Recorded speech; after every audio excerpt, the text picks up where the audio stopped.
I'm very happy to be here. Thank you to Caritas for the invitation. Just a quick background. The reason we're doing this presentation is because February 6th is International Day of Zero Tolerance to FGM. So the week leading up to it and the weeks after, there's a lot of sensitization about the issue because a lot of people know very little about female genital mutilation. And there's also a lot of mobilization to get this issue on the international agenda. So I'm happy to be here today to talk about this issue that is very pertinent to our region in Western Central Africa especially, and to share with you, different ways that you can help if you're interested in eliminating this issue. So I have with me here my colleague Maggie. Maggie is one of our partners at UNFPA that we work with on the joint program to end FGM. She will be coming in towards the end of the presentation to share some of the work that the Global Media Campaign to End FGM is doing specifically with refugee and internally displaced populations. So,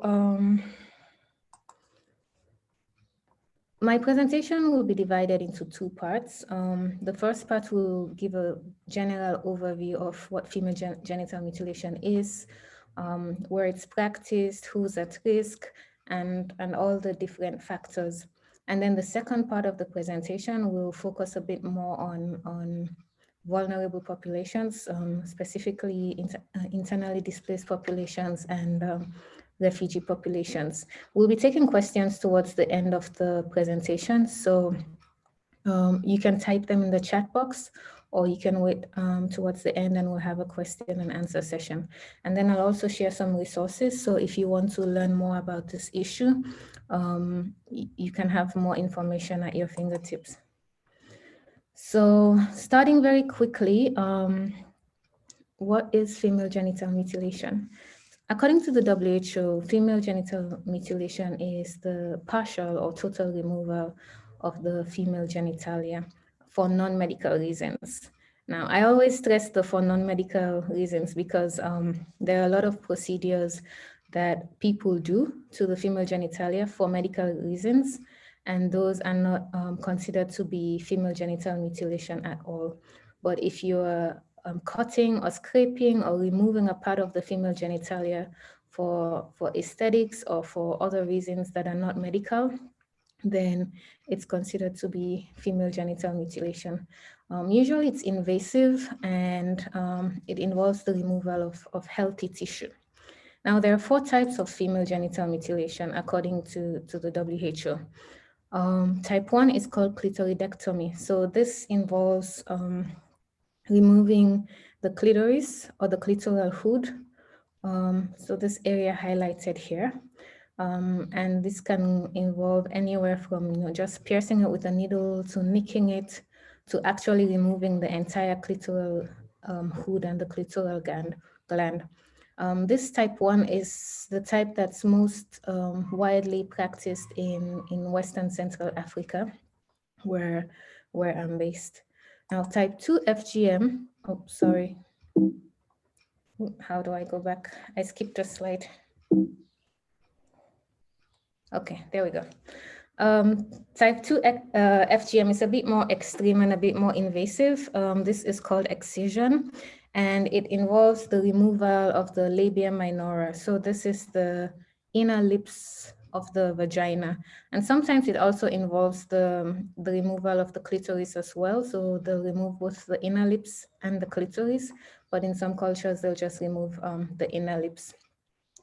Now, type 3 FGM is the most extreme form, and this is called infibulation. So it involves removing the inner and outer lips of the vagina, so the labia minora and the labia majora, and sometimes also the clitoris as well, but not always. And then in the most extreme cases, the vaginal opening is sewed shut, it's sealed shut, with leaving just a tiny opening for passage of urine and for passage of menstrual blood. Now, this type of FGM is practiced most commonly in Eastern Africa, and Maggie will be talking about some of the communities where infibulation is practiced and the effect it has on women there.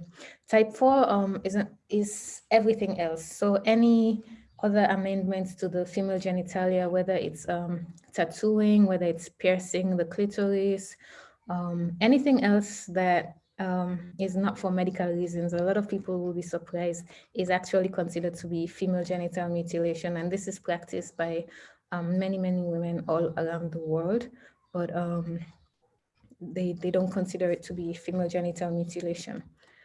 So where is FGM practiced? FGM is practiced mostly in 28 countries in Africa and the Middle East. So you can see a band here that goes from across West Africa all the way through Central Africa and to East Africa. So these are the countries where prevalence is highest. It's also practiced in the Middle East and Asia. So countries like Iraq and Yemen and Indonesia also have the practice of FGM. Indonesia actually has 49%, almost half of girls below the age of 10 that have undergone the practice. It's one of the few countries in Asia that has a very high prevalence. However, FGM is not just limited to these countries. Because of migration, whether voluntary migration or forced migration, the practice is done almost in every country in the world now, because people who come from countries where it's prevalent bring the practice with them to whichever country they are migrating to. So if you check, there's probably FGM going on in Brazil, in the US, in New Zealand, in Japan, in every country because of migration. Actually, in 2012, the US CDC estimated that 500,000 women in the US were at risk of FGM or had already undergone the practice. And this is because women who move to the US from countries where the practice is prevalent, they are still brought back home to carry out the practice and then taken back to the US, or the practice is done in there. So the risk is still there, even if the women and the girls leave the country where the practice is done. So why is FGM practiced? What are some of the reasons given for female genital mutilation? The reasons really vary from country to country, from culture to culture, but mostly it's based on cultural beliefs, and these are myths and misconceptions that are simply not true most of the time. So in some cultures, they believe that performing FGM, so removing the clitoris, improves fertility, which is not true. In some cultures, they think that, you know, it's bad luck if a woman is going through childbirth and the baby touches the clitoris, so the clitoris has to be removed before childbirth. In some countries, it's seen as ugly and unhygienic to keep the vagina uncut, so a little bit of cutting and sculpting has to occur for it to be cleaner, for it to be more prettier, more aesthetically pleasing. Of course, this is not true. The vagina is not made any more dirty or filthy by having a clitoris attached to it. In countries that practice the narrowing of the vaginal opening, so type 3 FGM, infibulation, they believe that this increases the sexual pleasure for men also. And then there are the moral beliefs. As we know, the function of the clitoris is purely linked to pleasure. And so when you remove it, the belief is that it will suppress female sexuality, women's desire for sexual intercourse. It will make them more faithful to their partners, to their husbands.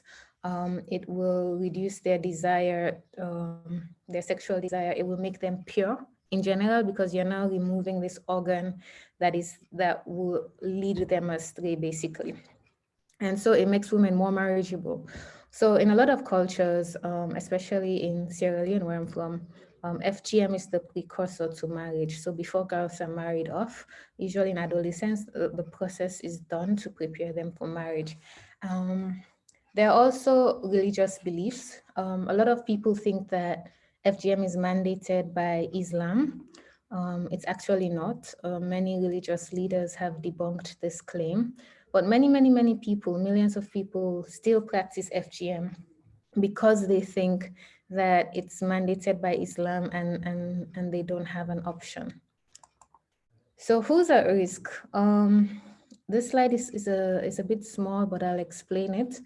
Currently, globally, there are more than 200 million women in the world who have undergone female genital mutilation, whether type 1, 2, or 3, according to the WHO. And usually in the countries where it's done on girls between infancy, so as newborns, and the age of 15. So once a girl is caught, like I said, she's considered eligible for marriage. Globally, the trend is declining. Over the years, the past few decades, we've seen that the trend, the proportion of girls that are being caught in these countries is declining. However, unfortunately, the countries where FGM is prevalent are also the same countries that are experiencing or are projected to experience a huge population boom.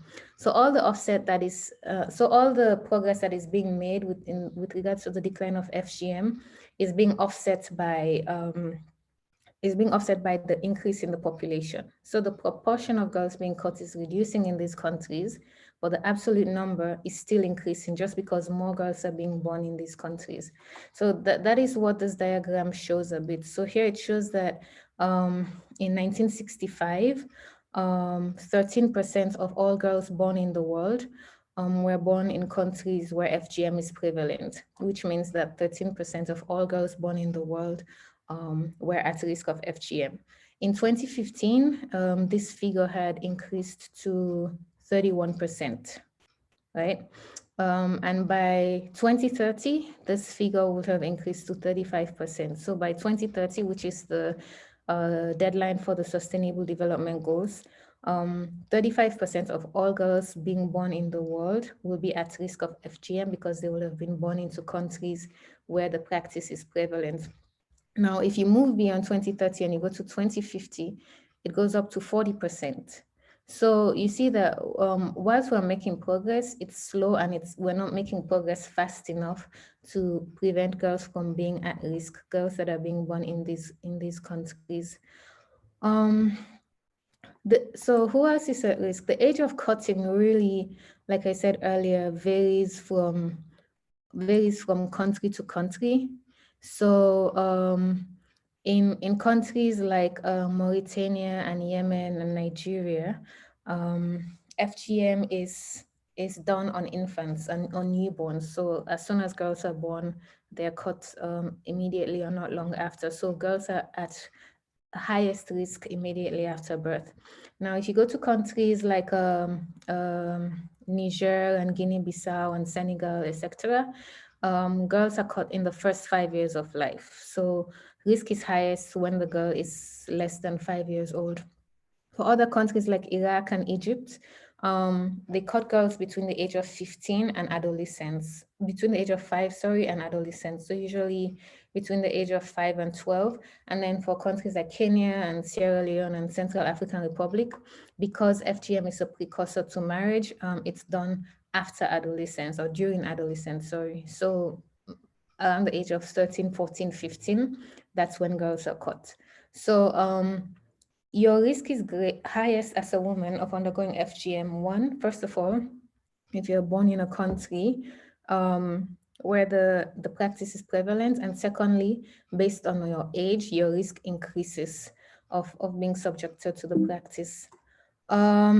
Thirdly, this is also hard to see, but this diagram is basically saying that the risk of FGM increases the lower you go in the wealth quantile. So the dark red dots show the highest wealth quantile, and the yellow dots show the poorest quantile.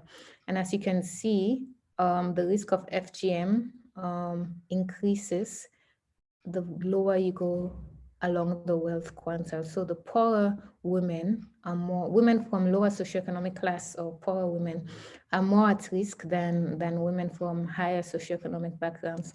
It also shows that urban women are less likely to undergo the practice. So if you look at these figures, rural women have higher percentages of FGM than urban women. So based on where you're born, your age, and the socioeconomic status of the family you're born into, your risk of being caught undergoing the practice increases or decreases quite significantly. So how do I make this sign go away? Okay, so some of the impacts of FGM, the obvious immediate impact is pain, severe pain, because a lot of times when the practice is done, it's not done with anesthesia, it's done with very crude cutting materials. So there's a lot of pain, there's a lot of bleeding. Most of the deaths that occur as a result of FGM are from hemorrhaging and shock. It's women and girls bleeding out after the procedure is done until they lose their lives. In the immediate aftermath, there's pain, there's shock, there's bleeding, there's swelling of the genital tissue, which usually takes a long time to heal. And then there's a risk of infections, urinary tract infections, but also HIV, because sometimes it's the same tool, the same blade that's being used right across all the girls that are being cut. So you have problems with urine retention because it's very painful to urinate, to pass urine. So there are problems with urine retention, impaired wound healing. And obviously this is a very traumatic experience. So you have a lot of mental health problems, distrust, depression, because, girls are put through this practice by the people that they trust. And in the worst case scenarios, death. Every year we lose women and girls to this practice who simply can't survive the traumatic experience. These are the short-term impacts. The impacts usually also continue for the long term. So the pain for many women, the pain continues over a long period of time. They have to deal with a lot of infections, genital, reproductive tract, urinary infections, menstruation problems. So sometimes the wound doesn't heal properly and you have keloid scar tissues forming. And since the clitoris is the organ of pleasure, removing it obviously affects the amount of sexual pleasure that women can experience during intercourse, but this varies from individual to individual. In countries that practice infibulation mostly, you have a lot of cases of childbirth complications, of both the mother and the baby dying because the vaginal opening is so narrow that the baby can't be born, can't come out. So we have cases of the mother dying or being left with morbidities like obstetric fistula. Fistula is an injury, it's a childbirth injury that occurs when a mother is in labor for a long time, and unable to have the baby, so it damages the tissues in the pelvic area and she's left incontinent. So these women are usually passing urine and feces freely. They can't control it, and they're usually ostracized from their communities because they smell bad and all of that. So women die, women experience obstetric fistula. There's the risk to the baby and mental health problems also. A lot of studies have shown that women that go through FGM have a higher risk of having low birth weight babies, babies needing resuscitation at birth, and higher incidences of stillbirth. So that's just a brief overview of what FGM is, and I know it sounds very horrible, and it is, but for a lot of women who are alive today, this is the daily reality that they're faced with. that they experience, that they've come to accept as normal. So what are we doing to address this issue? So UNFPA, in partnership with UNICEF, we have a joint program to eliminate FGM. FGM, the program was launched in 2008. Now, UNFPA is the lead UN agency for gender-based violence. So we work on GBV issues like FGM, child marriage, intimate partner violence, and more. And UNICEF is the lead UN agency for child protection. So that's why, because of the two comparative advantages of the two agencies, we decided to implement this program jointly together. Now, the joint program on FGM is being implemented in 17 countries, 8 of which are in Western Central Africa, which is where I'm based. So I'm based in the Senegal office, and I coordinate for the 8 countries in Western Central Africa. But the joint program really uses a holistic approach. So it really addresses the issue at several different levels, starting at the global level. So this means, at the level of the UN, at the level of international treaties. The issue of FGM has come up many times at the UN General Assembly. At the regional level, so this means like North Africa, South Africa, Eastern Africa, and Western Africa, mobilizing support at the regional level to address this issue. And then we go down to the national level, engaging national partners, civil society organizations, non-governmental organizations, who then go down to the grassroots or the community level to address the issue. So obviously at the different levels, you have different approaches for maximum effectiveness.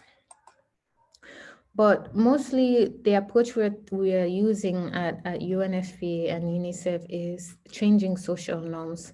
FGM is really sustained because of social norms in the communities where it's practiced. And social norms are what a community believes, how they think they should act, how members of the community are expected to behave in relation to other people in the community, in relation to their families, etc.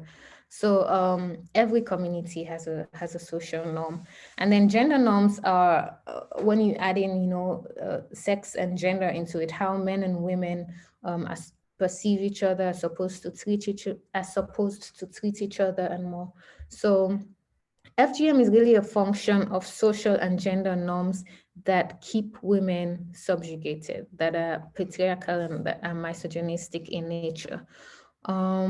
It really is about who has the power in that society. If you're cutting women and narrowing their vaginal openings just to increase the pleasure that men gain, regardless of the long-term effects and the short-term effects that this has on the women, then there's clearly an imbalance of power. So what we've been doing is, in addition to addressing FGM directly, we've also been addressing the gender inequality, which is the main structure that opposes the practice.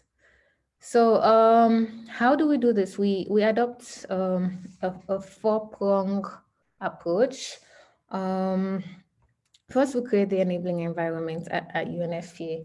So this means creating an environment, a conducive policy environment. So when we say an enabling environment, it means a conducive policy environment. A lot of countries, most countries actually have not criminalized FGM. It's really hard to fight against a practice that's still legal because the policy environment is not conducive for that. So at the joint program, we try to address this issue by engaging with countries so that they will develop policies and laws to criminalize FGM. And then we try to facilitate linkages between the governments, the lawmakers, and the actual civil society organizations that are on the ground that are working on this issue. The second approach is women's empowerment, because really, if you empower women, then naturally the need for FGM will fade away. So this involves, going into communities, engaging the community leaders, having intergenerational dialogues about the role of women in society, empowering women through education and livelihood skills, and changing the social norms from the inside out. So it really involves engaging the traditional leaders, because they are the gatekeepers of society. In most of these societies, traditional leaders have the power to sway the population one way or the other. For example, religious leaders, if you have a religious leader saying this practice is mandated by Islam, then everybody in that community is going to keep doing it anyway, no matter how many women die, no matter all the negative consequences. But if you engage with that traditional leader, and they find out that it's actually not mandated by Islam, and then they say this to their communities, the community is much more likely to abandon the practice. So yes, we try to empower women and girls, and create opportunity to revisit the place of women and girls in society. So we also do a lot of media work, and Maggie will talk a bit more about that. So this involves the use of mass media. So for example, in Sudan, they had a campaign where they were using mass media to reiterate the fact that women that have not undergone FGM are pure and they're clean, because the narrative was that if you're uncut, you're dirty, your vagina is ugly, you're not clean, or you're not fertile. So mass media was used a lot to debunk these claims.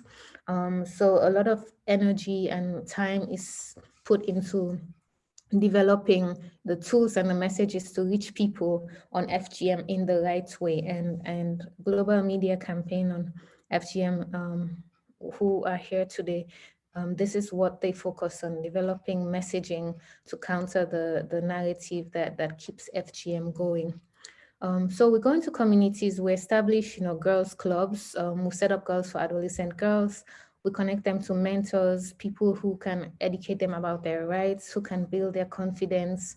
We teach them about FGM and its harmful effects, and the fact that they can opt out. It's not mandated by any religious book or any human principle. We also engage men a lot, because a lot of these societies are patriarchal, and it's the men that hold the power. So we engage men to get them as allies against FGM. A lot of studies have shown that many men are actually against the practice, but they don't want to get involved because they consider it to be a women's issue. Obviously, there are a few exceptions to this, like countries like Egypt and Sierra Leone. Everyone is in favor of the practice still.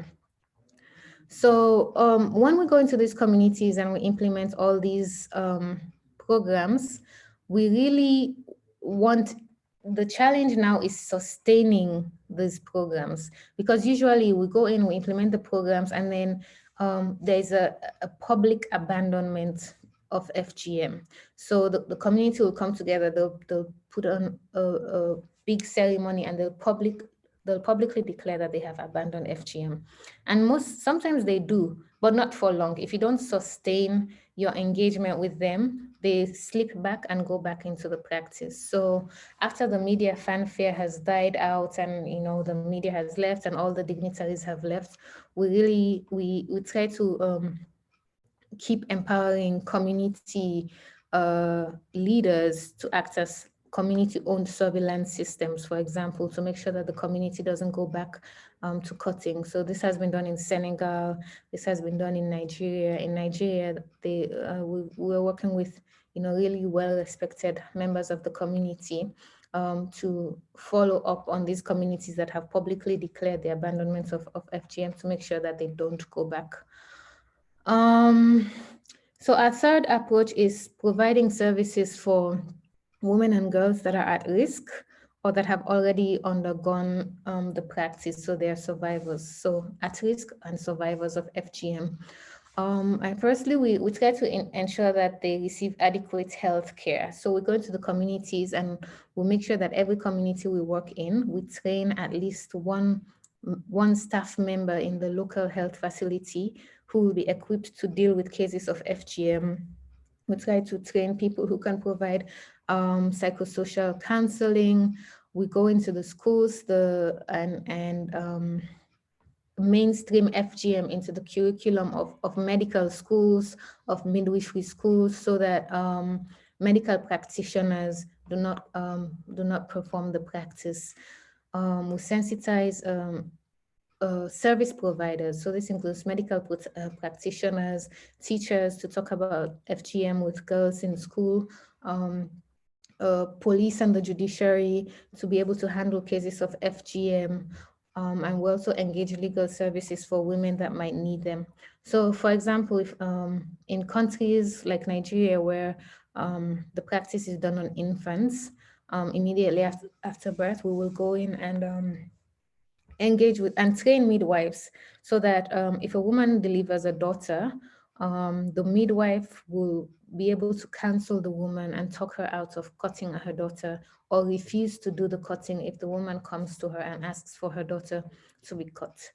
So there's a lot of thought that is put into how we can best support not only at-risk girls, but also survivors, women and girls that have already gone through the practice.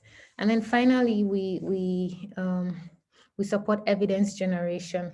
So this is research. We do a lot of research on, what are the drivers of the practice, because the reasons why FGM is performed changes over time, and it's different from community to community.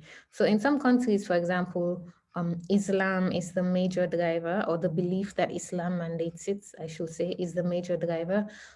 In other countries, like in Sierra Leone, the major driver is a secret society that all women technically should belong to, and to become a member of that secret society, you have to undergo the process of FGM.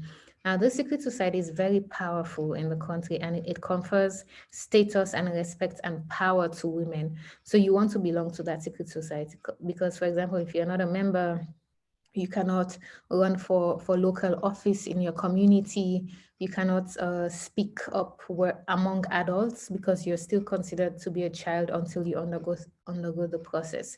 So not undergoing the process is basically social suicide. So it varies from country to country. So a lot of research is done to see what are the main drivers of the practice and to develop programs to respond to that accordingly. What's the prevalence in the different countries? What's the evidence on what works for social norms? And then once we have this evidence, we can then use it to make recommendations to inform policy. And then we share this knowledge a lot between countries. So if one country is implementing a program that seems to be working quite well, we then adopt this as a best practice and push it to another country to also try the same approach. Okay, so I'll just talk briefly about some of the trends on FGM that have been emerging in recent years. And one of them is medicalization. I mentioned earlier on that we train medical practitioners, so doctors, midwives, nurses on FGM, and we integrate FGM into the curricula of the medical schools. This is because in many countries like Egypt and Nigeria, we're seeing a trend where the practice is being done by medical practitioners on women and girls. And that's because initially when messaging and programming on FGM started, it focused very much on the harm, on the harm, the fact that it's harmful, it's painful, it's not sanitary, it's not sterile. How can you be using the same blade to cut many, many different girls? How can you allow women and girls to go through so much pain? So it focused very much on the harm. So people who wanted to keep doing the practice, to keep practicing this because they believe it's mandated by their religion or their culture, still wanted to do this but minimize the harm. So what they did was they started going to medical practitioners, and the procedure will now be done in a sterile setting with anesthesia, but with the same end result of the girl ends up being cut. So the messaging had to really adjust and programming had to adjust, and it comes back to what I was saying earlier about generating evidence on the drivers of FGM, because even if it's done in a sterile environment and with anesthesia, it's still a human rights violation. You're still violating that girl's rights to bodily integrity, and there is absolutely no legitimate reason for the practice to be done. And if doctors are performing it, then it validates the practice. And we're not trying to validate the practice, we're trying to eliminate the practice. So we can't have, medical professionals who are the gatekeepers of health, basically conducting this practice on women and girls. Another trend that has been observed is cross-border FGM. So generally, people move anyway for migration. You're moving to a different country, but forced migration also. But there's also people that move to avoid being punished by the law in countries that do have a law against FGM. So what will happen is they will take the girl or the woman out of the country, have her cut, and then come back in. And the law in that country cannot hold them responsible because the crime was not committed within the jurisdiction. So you find that a lot of people doing this to avoid the consequences of the law, but also people just moving with their customs and traditions to different countries. And also, especially in West Africa, national borders are not the same as tribal borders. So you have tribes that are on different sides of national borders in different countries, but they are one people. So people travel back and forth between borders, over borders a lot, just to visit family, and then it facilitates, conducting the practice on the other side of the border where the laws might be more lenient. So we've also noticed that there's been a gradual change in attitude to FGM. Opposition to the practice is building. Over the last 20 years, studies have shown that the number of women and girls that are opposed to the practice has doubled. And if you look, you'll find that it's mostly older women that still support the practice. Younger women and girls are more likely to be opposed to the practice. Finally, COVID-19 has really set back the fight against FGM because it interrupted a lot of the services that were being provided, a lot of the programs that were being done to address FGM. So a study that UNFPA did showed that because of the pandemic, more than 2 million girls are now at risk of being of undergoing FGM that would previously not have been at risk. So the pandemic really undermined social protection mechanisms, the structures, even the information, the reach of information and services, which left a lot of women and girls vulnerable that would otherwise not have been. So what's some of the progress that has been made? One major progress was integrating this issue into the SDGs. So this was quite a big victory because, when something is integrated as a goal in a global framework like the SDG, then it validates directing resources to that issue. So now we can have governments commit to fighting this issue. So that was a major progress that was made. We have done a lot of research. We now have more knowledge on FGM and its drivers and causes. We have increased political commitment to address this issue. So now of the 17 countries where UNFPA and UNICEF are implementing this joint program to end FGM, 13 of them now have a legal and policy framework that bans FGM. So before the program, this wasn't in place. We have governments really stepping up to take ownership now. We have all 17 countries now have national coordination mechanisms to address FGM. They now have national budget lines to address FGM and so on. We've made a lot of progress with regards to the quality and amounts of services being being provided to at-risk girls and survivors who have already gone through the practice. So since the program started in 2008, we've provided services to more than 2 million women and girls. Some of the services that I've listed earlier, we've been able to mainstream FGM into the curriculum of many medical schools in many countries, even down to secondary schools and tertiary institutions. We have stronger data now on FGM. We're better able to track the data on FGM. We've increased that efficiency with regards to managing information on FGM and using that information in the right way to influence policy. So over the years, a lot of learning has been done, and we're starting to see the benefits from that. And yeah, community-led engagement has really ramped up over the years. We've made a lot of progress in this area, a lot of community dialogues. We really put a lot of weight on community dialogues because usually there's a phenomenon called pluralistic ignorance. And that's when I, as a mother, I have a daughter and I don't want to have her cut. I'm opposed to the practice, but I'm afraid to speak out because I think everybody else in the community supports the practice. My neighbor is also opposed to the practice, but is also afraid to speak out. So you have these little pockets of resistance to FGM, but nobody speaking out because everybody thinks everybody else supports the practice and they don't want to be the odd one out. So when you facilitate dialogue, it really creates a platform for people to come out and say, I'm not okay with this, and have the support of their community backing them up.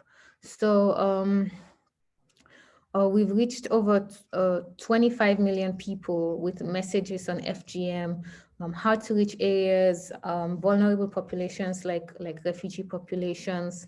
18,000 communities have publicly declared the abandonment of FGM, and we've actually gone back to circle. We've actually gone back to make sure that they did keep to their promise of not conducting FGM. So the major achievement today is that a girl today is 1/3 less likely to be cut than 30 years ago. So progress is being made. It's very slow, but it's happening. And FGM used to be such a taboo and unknown subject. And the fact that it's being spoken about so openly now, the fact that I'm here talking about it to you is a sign of major progress on the issue.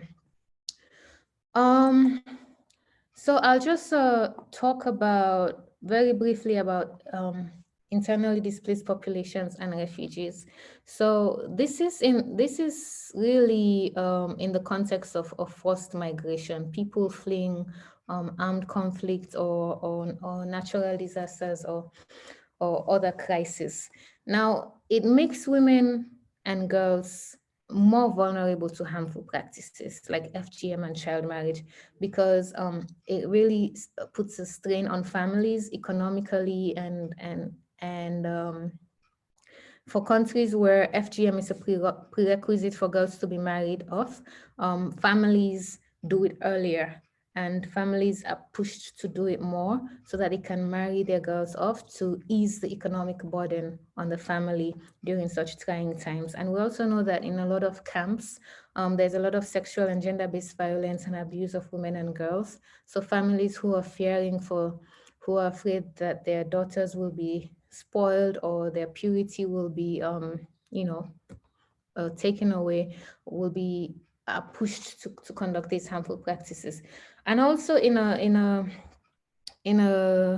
setting like a refugee camp or internally displaced people, they are now removed from the social safety nets that was available to them in their communities. So a lot of these populations no longer have access to the resources that they need, the information that they need, the services that they need, which makes them more vulnerable to undergo practices like FGM. So UNFPA, some in my region, especially Western Central Africa, we have a few countries that are experiencing armed conflict. So Burkina Faso and Mali have been seeing an increase in armed conflicts in recent years due to armed military groups. So in Nigeria, there's Boko Haram, in Burkina Faso, and in Mali, there are all these unidentified military groups that are causing people to leave their homes and become refugees as they flee for their safety. So Burkina Faso, for example, in 2018, they had 47,000 internally displaced people. By November of 2020, they had 1 million. So you can see the sharp increase in the number of internally displaced people seeking refuge within the country, but in communities different from their own. And of this number, 51% of the people are women under the age of 14. So these are girls that are at the highest risk of FGM, that are being pushed into this vulnerable situation. So what we do is we support the Burkina Faso country office supports including FGM advocacy into the humanitarian responses in these internally displaced camps. So for example, UNFPA established toll-free numbers in these camps where you can report gender-based violence, and that will activate a chain of command that, you know, your case will be handled. UNFPA has been using social media, establishing WhatsApp groups, Facebook, to disseminate information about FGM, and also, you know, putting staff in the communities to be there to provide services for the people, but also to provide information on FGM. So our relay staff, as we call them, they conduct focus group discussions. They establish girls clubs, boys clubs. They really get that community dialogue that I was talking about earlier going, to make sure that, you know, people do not see FGM as an option because they're now in this less than ideal situation. But we do have our partner, the Global Media Campaign, and they're here today, and their work focuses mostly on disseminating messages to the people that need them on FGM, to facilitate, you know, to increase their knowledge of the issue, and get, you know, facilitate community dialogue, basically. So I invited Maggie, who's the founder of Global Media Campaign, today, and they just recently did a survey on what's the best tool to use to reach refugee populations with messages on FGM, and she will be talking a bit about that today. But before that, I would like to show us a brief video. Just give me a second. I want to show a video of some of the work that Global Media Campaign is doing. But Maggie, perhaps you can start while yeah. Can you hear me okay? Yes, yes, yes. So my name is Maggie O'Kane. I'm the director of the Global Media Campaign to End FGM, and I am a blow-in to this world because I was a journalist at The Guardian and the investigations editor for 20 years, and then I set up a thing called Guardian Films, and we made a film about FGM in Kenya, and the shock of what was happening in these villages, I think, was probably the most shocking thing I'd come across in my career. And just listening to Agnes talking through the detail again is, I still feel the same sense of shock as I did in 2013. So as a result of the experience and the exposure to FGM, a small group of us left The Guardian and decided to dedicate our rest of our work, and I think the rest of our lives, we really feel so strongly, to ending FGM. And we believe that media was a massively underused tool. And when we say media, I'm not talking about The Guardian, I'm not talking about CNN or international media, I'm talking about local radios, local TV, and actually creating content that, as Agnes said, needs to be bespoke for the community that it's in. So in Sierra Leone, the influencers, the paramount chiefs who are going to be influential in the society are different from the religious leaders. So we set about a journey to find out what was the right thing to do. So the film you're about to see is, we believe that refugee and IDP camps are a place where we can help to end FGM really quickly, working with religious leaders. Because if the religious leader says stop, it's not a religious requirement, people will stop, because we believe that women who've gone through it themselves do not want to inflict this on their daughters. So they're doing it because they believe it's a religious obligation. So if we can get those religious leaders on board, we can make massive strides. So this is a film that we made about a month ago in Somalia, looking at what was the impact of COVID in IDP camps and how to work to end FGM. And then I'll tell you about the survey. It's not rocket science, but let's watch the film first. Maggie, sorry for interrupting you. We have an interpreter, and she might have a bad time following you. So I'm talking too quick. Yes, please. So could you please speak a bit slower, and that will help. Yes, sorry, Agnes, you had a nice steady pace there. So thank you very much. Sorry. Stella and Gustavo, sorry, I'm going to disturb you a little bit, but can you switch and make my other laptop the host so I can play the film from there? So the one with mic on.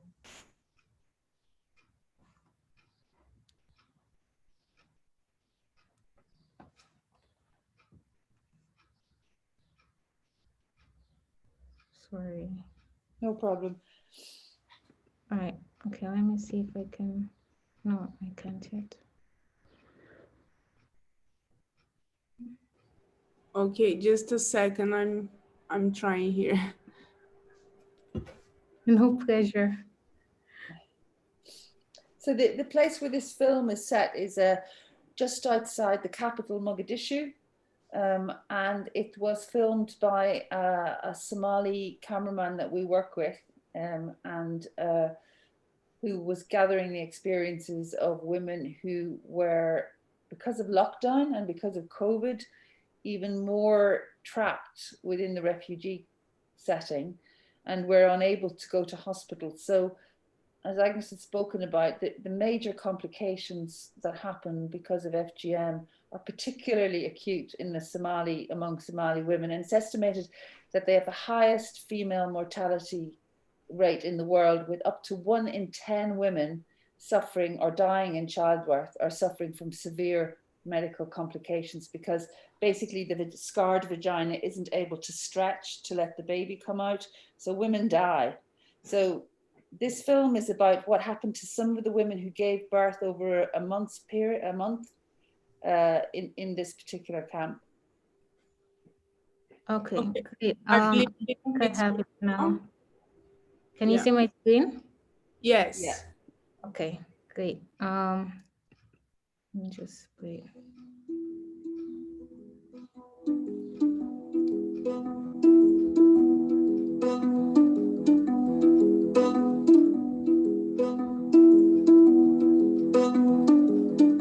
In 2018, FGM media campaigner Ifra Ahmed publicised the death of a young girl from FGM. Ifra made the long journey through rural Somalia to meet the family of 10-year-old Deka Nur, who died here. Ifra's intention was to shine a spotlight on what happened. أنا دريمي كرحنون كدريمايان ما أنت وعاوملنا يا هدي أي أودان إن أي نسمين وكفكر لين إن أي سمين بل سي أي ولي أمين سيني إن أوي هاي وحصة أي جودنين ك هدي أي قبل دم بدل دونان أي جودي دونان. But it was radio stations which carried the story across Somalia that turned Deka's death into a national event.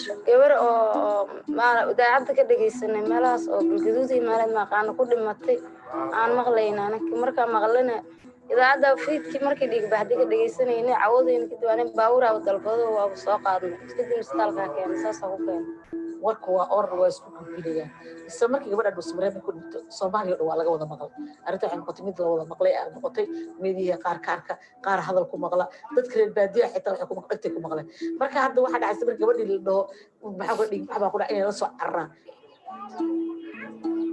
Radio is also used here in the IDP camps of Somalia, where most girls undergo the most severe type of FGM.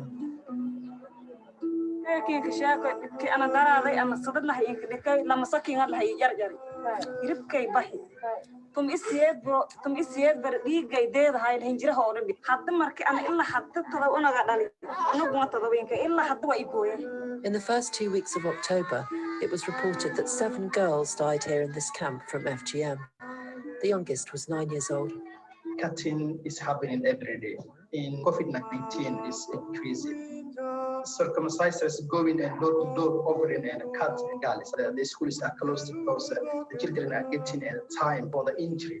When they go back to school, they already cut.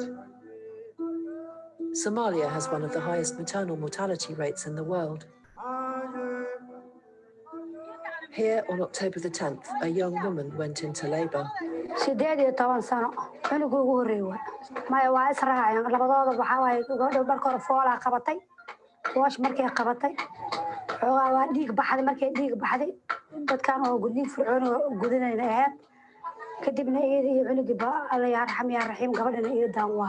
In the same camp, just a few days later, another teenager struggled to give birth.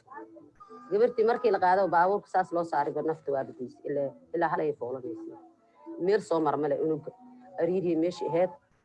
Obstructed labour causes extreme pain and is common amongst women with type 3 FGM. hadda waaye alxamdulillah saas oo kale maalinka oo dugsi ilaho hadda dugsiga kaamka igu hayo. The Quran teacher's wife suffered an agonizing 2-week labour. The baby was stuck inside her, unable to pass through the tiny aperture left by her FGM. fir'ooni oo daran oo dadka oo da'dayda ahayd oo eberka laga dhigay ahayd unug la badbaadiyo gabartii la qaado isbitaal la geeyo la qalo unug laga soo badbaadiyo waa la diiday unug gabartii markay dhimatay kadib unug soo unuxsnaa markay damacsnaa nuxsadkii waa dhaafay. In the light of these increased deaths, GMC chose to start a series of radio campaigns here in this camp. Listening to the radio is a big part of the day, and to measure the impact of the campaign, UNFPA funded several $10 radios. All over the camp, people listened as a religious leader delinked Islam from FGM.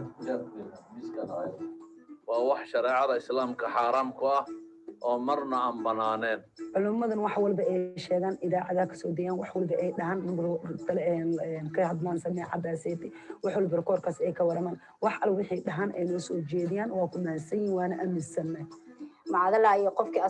In the radio show, a doctor explained the many ways that FGM can harm the body. والله بلا تلا إبلكي هور فكرة أنا قبل مرت فرق بينه وده حيسي حد وحي تختار عن كم قلنا كلياتات لا وحياه بدنا كفائدنا وحياه بدنا نودر وحياه بدنا كفائدنا.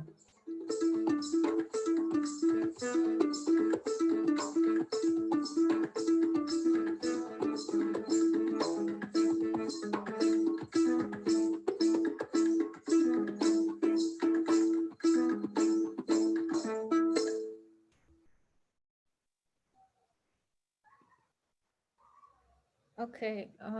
Yes, over to you, Maggie. So I don't really want to say very much more except that we believe that now that UNFPA is supporting all of this work, that if we can empower women in the camps themselves, who many of whom have been cut and are survivors themselves, they have such passion to end this that they will do it. And for example, we have there's a woman in Kenya called Sadia Hussein, who Agnes will know very well, who's an extraordinary campaigner who was cut at the age of 10 and very, very badly traumatized. And she has made it her mission in life to use the radio, persuade religious leaders to go on TV, on radio, because in her community, they are the people that hold the golden key. So our policy as GMC is to find the women in these communities, whether they be survivors or campaigners, and empower them with the help of UNFPA. So we send out small funds to these women, and now there's over 500 working in 9 countries for Zero Tolerance Day, International Women's Day, Easter cutting. Every 2 months, the funds are flowing after we've trained them how to use the media. And we believe, we've just had the results back from Sadia's campaign, and after 3 years, we have seen a fall in the levels of the worst type of FGM go from 51% in this area to less than 5%. We just got those results back from the last trip. So you can really have an impact if you listen and empower the women in the community to take control, because they're going to end it. And the lesson about IDP camps and refugee camps is it's getting radios in there so people can listen to the men, mainly men who are in power in these patriarchal societies, the religious leaders, the paramount chiefs. When they hear them telling them to stop, women feel, the older women who've got daughters feel ready to stop. And there's a big argument, and Agnes will say it's about controlling female sexuality, it's about getting over patriarchy, it's about giving back women power. But in the meantime, we have one girl getting mutilated about every 10 seconds. So this is an urgent intervention that's needed, and we just think you empower local women to use the media and leave them to decide what to do in their own communities. So I think that's it. Maybe any questions, Agnes? Not I'm sure people have got questions for you as well. Yeah, this is an issue that a lot of people don't know about unless you work on it specifically. But it's really very pervasive in certain regions in the world. I mean, my country where I'm from, Serra Leoa, I think it's 88% prevalence rate. So 88% of all women in the country have undergone the practice. So for us, it's the norm. So when I meet people who are very shocked by this practice, it's always interesting to know that, you know, there are cultures where this is seen as barbaric. And it is very inhumane in a lot of ways, but it also, there's so many nuances and conversations to be had regarding how you approach the people that practice this as part of their culture without being overbearing or a bit colonialistic, right? So there's a lot of work still to be done, but like I said, progress is being made. And even the fact that we're commemorating International Day of Zero Tolerance to FGM is a huge step in acknowledging that this is a global issue that needs more attention. So we would love to have you on board, Caritas or any other organizations that are here today to join the fight, because we really need all hands on deck, and we are open to taking any questions on this issue. Agnes, I wanted to thank you first, you and Maggie, thank you so much. I actually have a question that is related to what you were saying now. I wanted to know if, like, in the beginning, when you first arrive at these communities or the refugee camps, and if there is a lot of resistance from, like, you know, the first contact, if especially like the leaders and everything, if there's a lot of resistance, like, no, we don't want to talk with you about this, you are not from here. I mean, if this is an issue that you come across often. Well, our experience, Agnes, and it's interesting, you know, for example, when we went to Sierra Leone, we were very strict. Basically, it's not us, you know, Maggie O'Kane sitting in London is irrelevant. All our job is to do is to find out who are the people within the communities where we hope to share our help with the media, who are going to be the change makers. So we look for women activists who we see on social media who are interested in FGM. So we get together religious leaders, activists and journalists, and we bring them together for 5 days in a kind of intensive training to get to know each other, to work out strategies, to decide what they're going to do. So our aim is to become as irrelevant as possible, as quickly as possible, to just empower the women. Like, for example, we were just been in the Somali region of Ethiopia this weekend. The women did not know how to use WhatsApp. They didn't know how to talk to each other on Facebook. So we get them together, we give them those tools and say, this is your community, and we are here to back you with the support of UNFPA to ensure that you get enough funds to get on air and to just build your campaign. And so that's how we do it. But I mean, Maggie O'Kane arriving in Freetown or anywhere saying, I'm here to tell you a thing or two about FGM is not going to go. It's not going to, and that's been part of the problem. We've been, I think, pretty imperialistic about our approach. You know, who are the people of London and England and France to go to Sierra Leone or anywhere and say, this is a bad practice? It has to come from the leadership within the communities, and they have to be heard.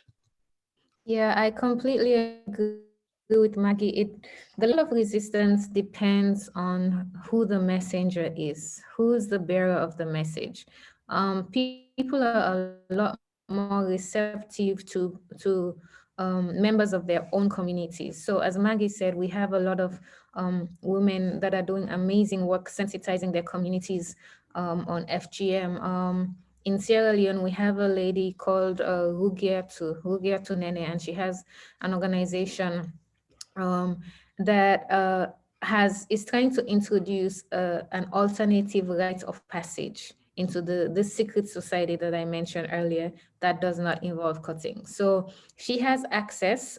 First of all, as someone who's not part of that community, you don't even have the access that's needed to reach these communities. If you're an uncut woman, for example, there are certain audiences where you cannot stand up and speak because you're not considered to be a full woman. But for women who have gone through the practice, they have the access, they have the knowledge of the issue, and it's more receptive. And it's also how you go about the issue. You don't just come in and start beating people over the heads with, information, stop FGM, stop FGM.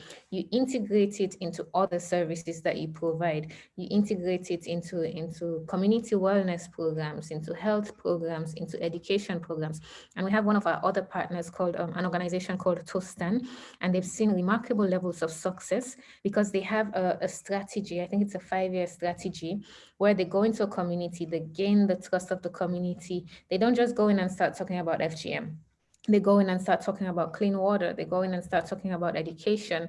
They go in and start talking about, menstrual health and women's empowerment and everything else. And then they slowly circle in and make their way so that by the time they get to the issue of FGM, the community trusts them, the community sees them as allies, as friends, and the resistance is a lot less. So it depends on the messenger, and it depends on how the message is given. Thank you. We have a question here from Andrea Rocha, and she's asking if a woman or a family that makes the female genital mutilation, I mean, if they decide not to do it, if they are kicked out of these communities, I mean, what happens to them that they even if they don't want to, they end up doing it? It's basically social suicide. So in a lot of these communities, women's livelihoods depends on marriage. They have to get married so that their husband will take care of them and their kids. For a lot of these communities, you are not eligible for marriage at all if you don't undergo the practice. So I, as a mother who lives in this community, I know that if I don't cut my daughter, she will live in poverty.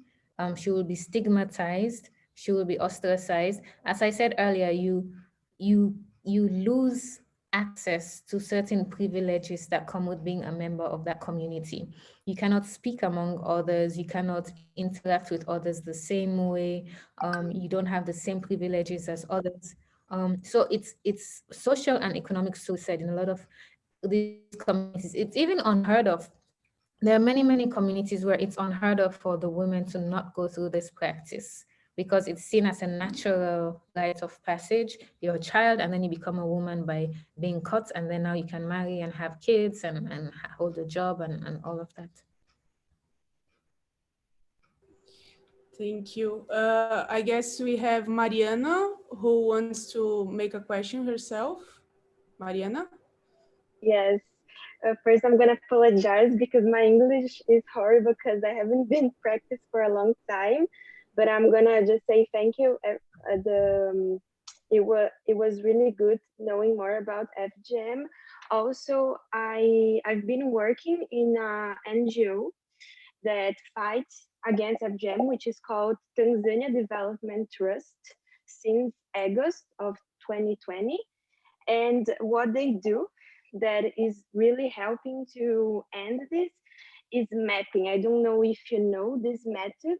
So I was going to ask if you do that in your community, because what we do is we use artificial intelligence to know the paths that they're in the Tanzania. And there are these activists and they have like these safe houses. So when they see the mapping, they know where the girls can escape, like the paths that they can go through to escape, in order to these activists pick these girls and bring them to the safe house in order not to get not to suffer from FGM. So I was going to ask you if you do this method in your community, and if it's helping. I don't know, Agnes, what you think, but we have come across it and we've heard about it, and in an emergency situation and a girl has to flee, it makes sense. But then you ask the question is, what happens after she's run away? What happens when she's ostracized from her family? What happens when she can't go back? So I think what we're trying to do is find solutions that actually try and prevent this happening in the first place, that change the society so she isn't ostracized. There's a sort of drama about people running away in safe houses, but as a systematic solution, it's not going to help those millions of girls who are at risk. Yeah, that is true, but sometimes it's also the most practical solution in the immediate time. When I was back home in Sierra Leone, we did have a case of a girl that was about to be cut, and she ran away from home to avoid the procedure being done, and she had nowhere to go, basically. But I have been seeing some programs, mapping programs, where women and girls are informed of where the safe houses are and where they can receive help, which is all part of the services that are provided to at-risk girls and survivors. But also at UNFPA, we do have a mapping component for FGM. We have a GIS and mapping department that we work with, and we go in and we map the communities where these girls are, with regards to prevalence, with regards to the amenities available, with regards to the tribes and the patterns and drivers of FGM.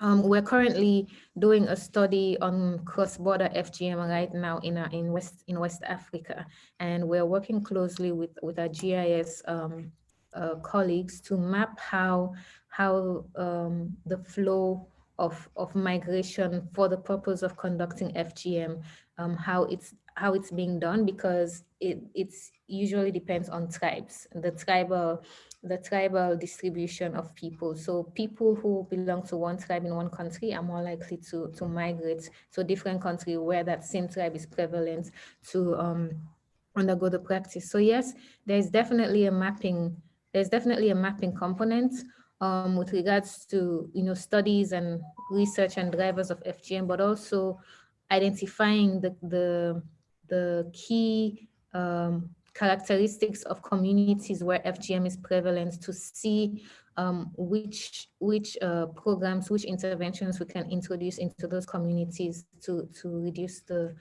practice of FGM. What did you say your name, the name of your organization was? Sorry.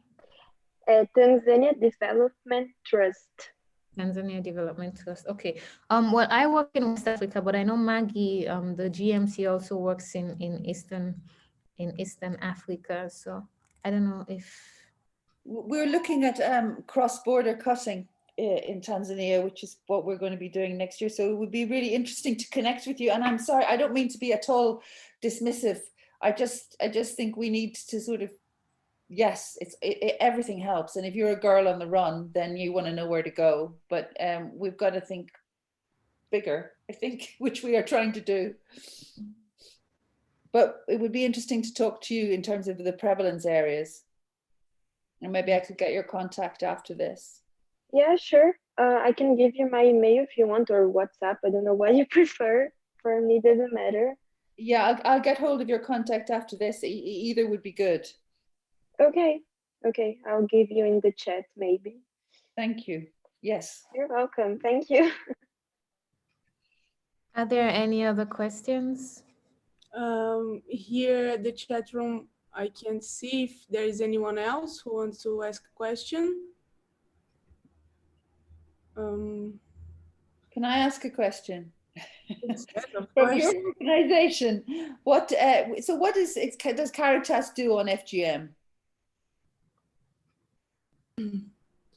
Gustavo, do you wanna answer why did this idea come to talk about FGM? Sorry, I missed the question. Why Caritas? Just the subject? Yes. What are you doing on FGM, or what would you like to do? Actually, well, we provide our services to refugees and asylum seekers, and many people come from Africa. So we actually don't see many of these cases here, but eventually it can happen. So we want to prepare ourselves for if this happens. So how can we provide our services to them adequately? So we have to provide psychological support and assistance. And well, this month we are commemorating the Female Genital Mutilation Day. And we also at Caritas, we often do these trainings for the staff and also webinars to make people aware of this subjects. And so, yeah, that's I think that's our purpose here. Our objective is training our staff about the subject, but also publicizing this important issues more broadly to the general public. But I don't know if anybody, our group at Caritas have come across FGM. Does anybody want to talk about it? I'm just wondering, unless you like specifically target this issue, you're not likely, it's not likely to come up. It's not like, you know, people who have gone through it are going to walk around announcing that they have gone through it, especially since it's a foreign country now. But I think if Caritas, one thing Caritas could do is to conduct a study among your target populations, your beneficiaries, the people that you work with, to see how prevalent it is, and to identify at-risk girls, because for a lot of migrants that are coming with girls, for example, that are of the age to undergo FGM, they might still conduct the practice without you knowing, right? Mm-hmm. They might in Brazil, or they might travel back home with the girls if possible. But there's definitely, I know immigrant communities, there are pockets of immigrant communities in most countries. So if you go into those immigrant communities, there will probably be some sort of mechanism to keep the practice going in that community. So I really think there's an opportunity here for Caritas to integrate this into their programs, at least with a preliminary study, just to see how how much of an issue it is, because I can assure you that it is in every country where there are migrants from African countries where this is prevalent. So really, I would encourage you to look at that. Yeah, this is very interesting. Well, let's suppose that somebody comes from Burkina Faso, for instance. There are many cases there from Burkina Faso. And they are coming, because they are running away from some armed conflict, and but then this woman comes and she alleges that she's being persecuted or she's running away from armed conflict, but she doesn't say that she has gone through FGM. So how do you approach this person? Because, well, this is also could be a reason to grant refugee status to this person, but maybe there are no legal grounds to recognize the refugee status, maybe because of the conflict, but because of the genital mutilation. So how do you think that we should approach this person? I'm not sure for Brazil, but I do know that some countries do grant asylum seekers refuge based on female genital mutilation. But one thing I would suggest, I don't know if you have questionnaires that you administer routinely to your beneficiaries. You can integrate a question on female genital cutting in a routine questionnaire, and also do it in a way that, so for example, you can say, have you experienced any of the following before coming? And then you can say, I don't know, hunger, and then or child marriage, and or teenage pregnancy, or FGM. So like included in, so people have the options and they don't feel targeted. And you can ask, do you feel you were at risk of this practice before leaving, or just even to get their perception on whether they support the practice. Like, do you think this practice is relevant or will be relevant to your life here? So there are ways to do it. I'm not a researcher by training. I'm a programmer, but you could really invest some time and some resources in getting research consultants to develop questions that you can integrate into questionnaires that you administer routinely, and then you can use the data from that to justify starting a program addressing FGM among, I don't know, West African migrants in Brazil, for example. Could I make a suggestion? As Caritas is a Catholic organization, yeah? Yes. Well, there is a massive, massive opportunity for Caritas to play a major part in eradicating FGM, and that is by helping us to lobby with the Pope, because there's 2.9 million girls in the southern states of Nigeria, Ido, Umu state, that are cut because the Catholics cut in southern Nigeria. So a simple papal letter to the archbishops in Nigeria, and I say this as an Irish Catholic, if the Pope has a letter read out at Mass, then you would stop FGM. It's probably the most efficient single thing you could do. So as an organization, Caritas has if you know in any way, I mean, we're working through various political ways to get to the Pope, but I would urge you as an organization to use what you have in your strength, in your relationship with the Vatican. If anybody's interested in further dialogue in this, we know exactly which cardinal would influence this. We know the Pope has spoken twice on FGM and condemned it, but we just need to get it into a papal letter. And 2.9 million girls in southern Nigeria will not be cut. So I would appeal to if you want to have an impact, I'll put my contact on the chat. Sure. We'll take note of that, yes. Yeah. Reaching the Pope is not an easy matter, but yeah, we can try the archbishops. Yeah, I have a few questions to, well, it's all about refuge. maybe you can help us here, because I know that we can grant refugee status based on the convention criteria, right? And maybe we can grant on based on the particular social group, group of women, on political grounds, political opinion, and maybe also on religion.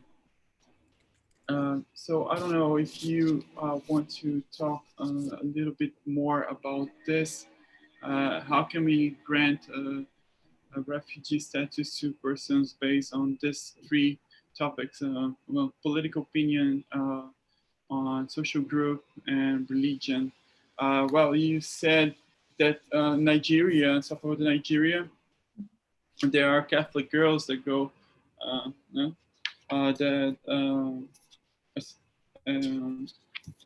they're cut, but there are also Muslim girls and what else? And Jewish girls. So Christian, Jewish, and Muslim communities. So yeah, could you please talk a little bit more about this if you can?